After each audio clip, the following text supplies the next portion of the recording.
हरियाणा में विधानसभा चुनाव को लेकर आम आदमी पार्टी पूरी तरह तैयार है। इसी के चलते पार्टी के वरिष्ठ प्रदेश उपाध्यक्ष और कलायत विधानसभा से उम्मीदवार अनुराग ढांडा ने भी बुधवार को अपना नामांकन किया।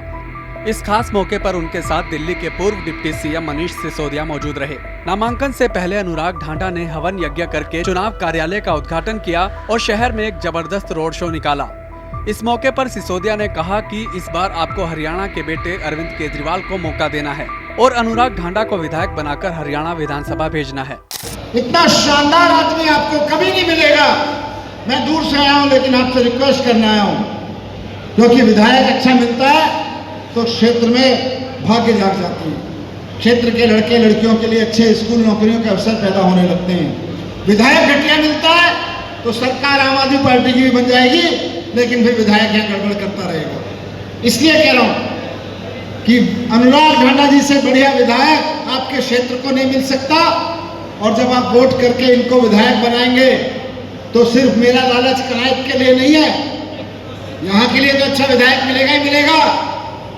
आप यहाँ से इनको विधायक चुन के हरियाणा को एक ऐसा नेता दे रहे होंगे जो पूरे हरियाणा के लिए काम करेगा। उसकी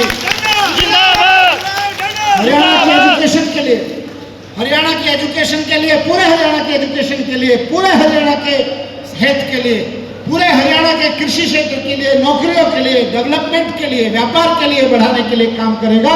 आप ऐसा नेता दे रहे हैं। आप खाली विधायक नहीं दे रहे, आपके जिम्मे खाली विधायक देने की जिम्मेदारी नहीं है, हरियाणा को एक शानदार नेता देने की जिम्मेदारी है।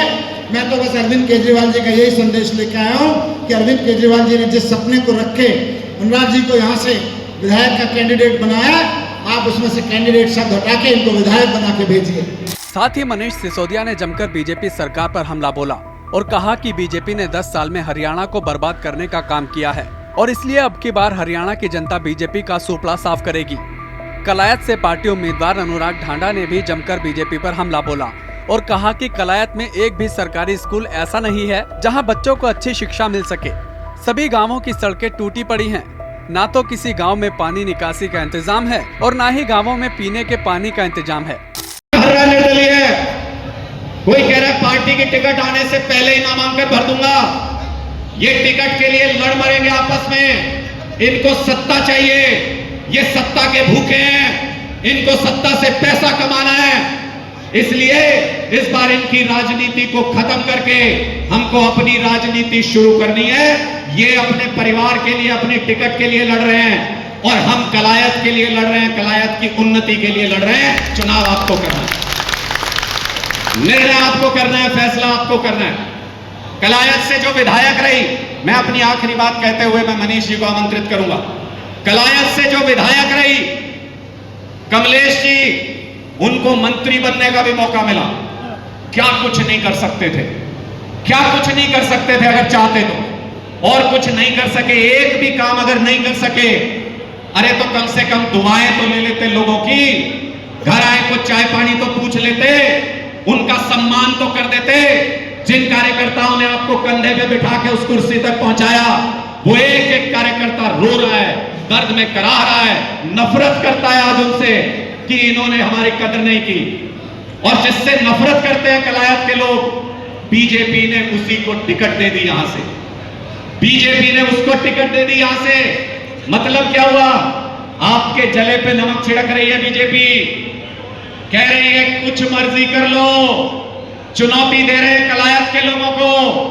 बीजेपी ने कलायत के लोगों को चुनौती दी है कि हम तो इसी को टिकट देंगे, तुमसे जो होता हो कर लो।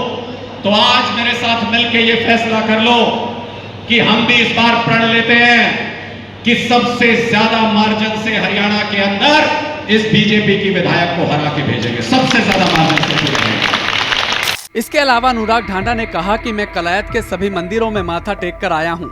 30 साल हो गए, कलायत की राजनीति 3 परिवारों में उलझ कर रह गई है। इन तीनों परिवारों के लोग विधायक भी बने और मंत्री भी बने। इसके बावजूद कलायत में एक भी इंडस्ट्री नहीं है जहां बच्चे नौकरी कर सकें। बहरहाल अब देखना होगा कि कलायत की जनता को पत्रकार से नेता बने अनुराग ढांडा की बातें कितनी पसंद आती हैं और पसंद आती भी हैं या नहीं, ये तो आने वाला वक्त ही बताएगा। श्रेष्ठ हरियाणा पर खबरों से जुड़े रहने के लिए चैनल को लाइक और सब्सक्राइब जरूर करें। बेल आइकन दबाएं और देखते रहें श्रेष्ठ हरियाणा।